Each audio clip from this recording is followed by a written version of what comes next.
Olá, seja muito bem-vindo. Esse é o canal Leia Certo. Se você está procurando como entender a Bíblia e como aplicá-la à sua vida, bom, você chegou ao lugar certo. Aqui eu quero te ajudar a entender de maneira simples e clara o texto bíblico que está diante de você, através de ferramentas que podem te ajudar a compreender o texto bíblico. Se essa é a sua primeira vez por aqui, se inscreva no canal, deixe também um like para nos ajudar, para o YouTube saber que esse vídeo é interessante para você. Você vai me ajudar muito se você também compartilhar esse vídeo com alguém que tenha também interesse de aprender um pouco mais sobre a palavra de Deus. Vamos ler a Bíblia juntos com o kit de ferramentas para ler a Bíblia. No vídeo anterior nós falamos muito sobre o propósito do autor e como que encontrar a mensagem do texto é encontrar a mensagem de Deus para você, uma vez que o autor é inspirado por Deus. Logo, o seu propósito é o propósito de Deus. Mas hoje eu quero olhar com você para uma outra ferramenta que é extremamente importante quando você vai estudar e buscar compreender um texto bíblico. Essa ferramenta é o contexto. Contexto nada mais é do que você simplesmente olhar aquele capítulo específico, ou aquele versículo específico da Bíblia que você está estudando e conectá-lo ao que vem antes e ao que vem depois. Basicamente, o contexto é isso, onde você tem um texto e você precisa olhá-lo com aquilo que vem antes desse texto e o que vem depois desse texto. Nós chamamos isso de contexto anterior e contexto posterior. Mas uma maneira também muito simples de você compreender o que é o contexto é você observar o seguinte: você tem um texto que você está lendo ou uma sentença de algum texto da Bíblia, mas você precisa lembrar que essa sentença está dentro de um parágrafo. E este parágrafo, ele pertence a um capítulo da Bíblia. Este capítulo, ele faz parte do livro aonde você está. E esse livro específico da Bíblia está dentro da Bíblia como um todo. Ou seja, o versículo que você está lendo ou o capítulo daquele livro que você está lendo faz parte também de toda a Bíblia nos seus 66 livros. Como conectar o texto que você está lendo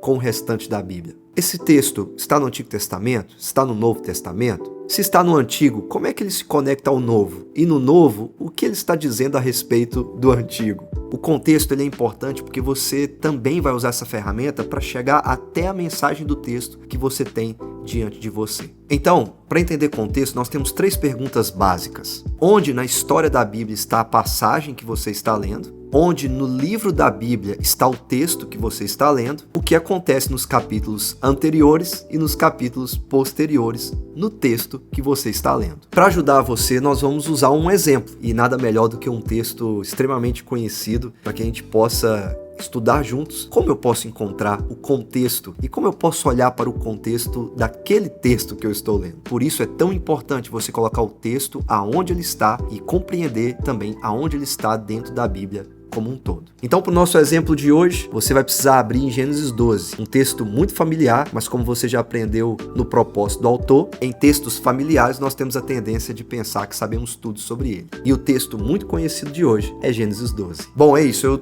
eu estou aqui com Gênesis 12 diante de mim, dos versículos de 1 a 9, que é aquele texto muito conhecido a respeito da promessa de Deus a Abraão. Existem muitas informações no texto a respeito de quem Abraão é, quem Sara é, quais são as pessoas que ele leva com ele, o seu sobrinho Ló, para onde ele está indo. Mas se nós colocarmos esse texto dentro de seu contexto, qual é o caminho que a gente precisa tomar? Primeira coisa que você precisa observar, onde na Bíblia está Gênesis 12? A resposta simples é que Gênesis está no Antigo Testamento, e mais especificamente no Pentateuco. E sendo mais específico ainda, ele é o primeiro livro da Bíblia. E por ser o primeiro livro da Bíblia, a gente vai saber então que ele conta sobre a história da criação, mas também vai falar sobre a origem do pecado, em Gênesis 3. Então o que nós podemos saber sobre aonde esse texto está dentro da Bíblia é que ele está no Antigo Testamento, está dentro de um livro que conta a história do início da criação do mundo e que ele está, é claro, antes da vinda de Jesus. E outra coisa que nós sabemos é que, por estar no Pentateuco, esse é um livro escrito por Moisés. E nós sabemos, e a maioria dos estudiosos concordam, que Moisés, então, é o autor dos 5 primeiros livros da Bíblia. Logo, nós sabemos que Gênesis está no início de tudo e que esse texto faz parte de tudo aquilo que Moisés escreveu, inspirado por Deus, a respeito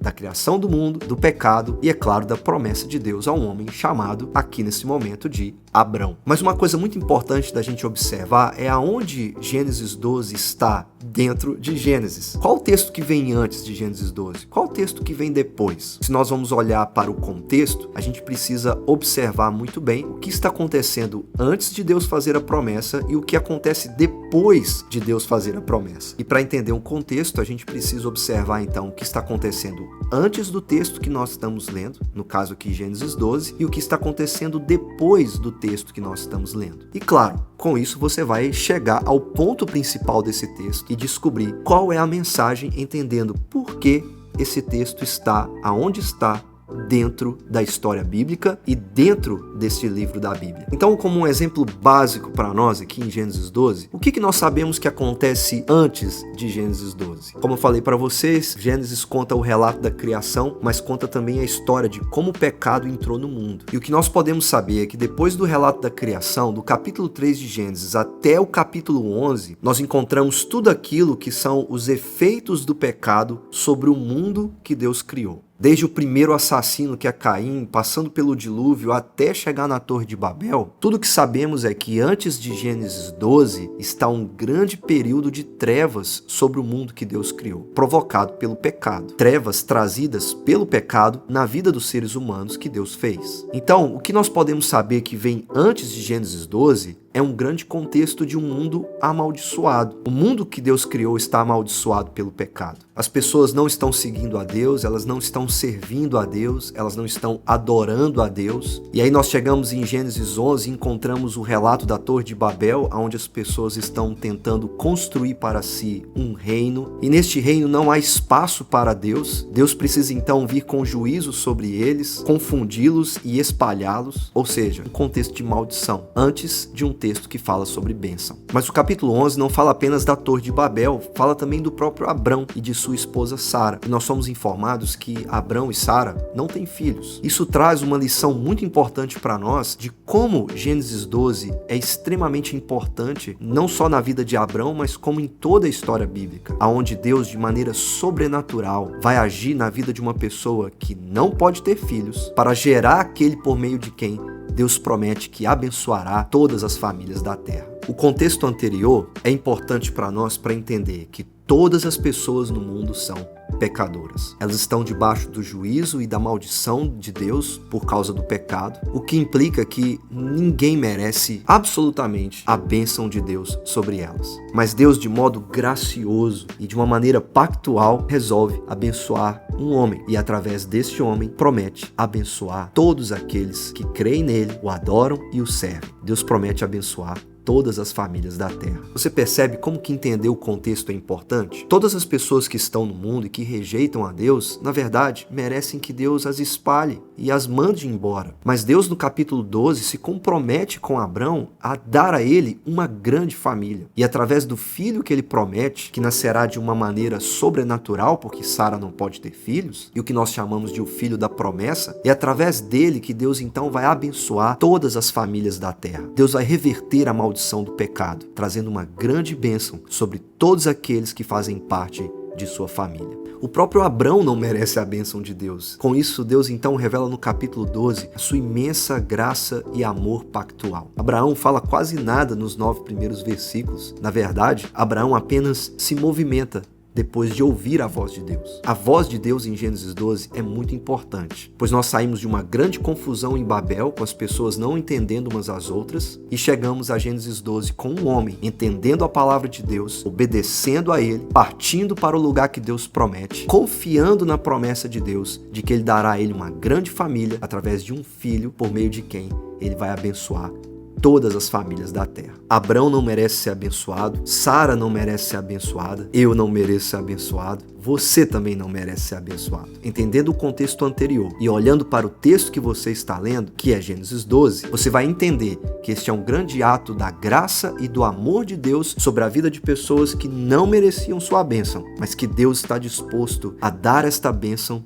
a todos aqueles que fazem parte de sua família, prometendo, através do seu filho, derramar esta bênção maravilhosa sobre a vida de cada um que crê no seu nome. Esta bênção não é material, porque Abrão já tinha tudo, mas a única bênção que Deus promete a Abrão é a sua presença e uma comunhão preciosa com ele. Então nós saímos de um contexto onde no capítulo 11 você tem pessoas sendo espalhadas por Deus e no capítulo 12 você tem Deus ajuntando e prometendo fazer para si um povo. E o que nós encontramos a partir do versículo 10 do capítulo 12 em diante é a história de como Deus, pela sua graça, dá um filho a Abrão e por meio dele constitui para si e chama para si um povo para ser seu. E nós conhecemos então a história do povo de Israel, que é a história da igreja de Deus. Então é isso, Abrão não merecia a bênção, mas dentro de um contexto onde o mundo está debaixo da maldição do pecado e do juízo de Deus por causa do pecado, Deus resolve graciosamente chamar para si um homem e através dele prometer uma grande nação, prometer um reino de sacerdotes e reis, e através dele nós encontrarmos aquele que é o verdadeiro filho de Abraão, como Mateus escreve, genealogia de Jesus Cristo, filho de Davi, filho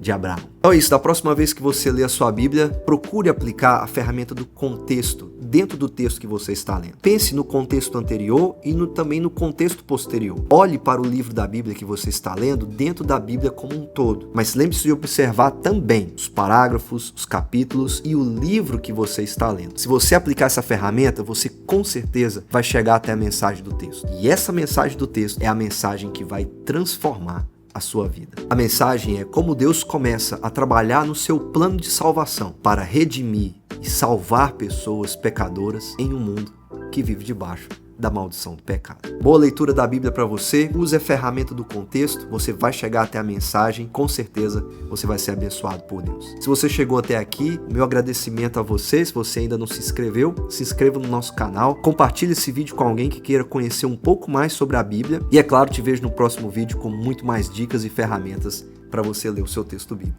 É isso aí, muito obrigado, um grande abraço e até a próxima.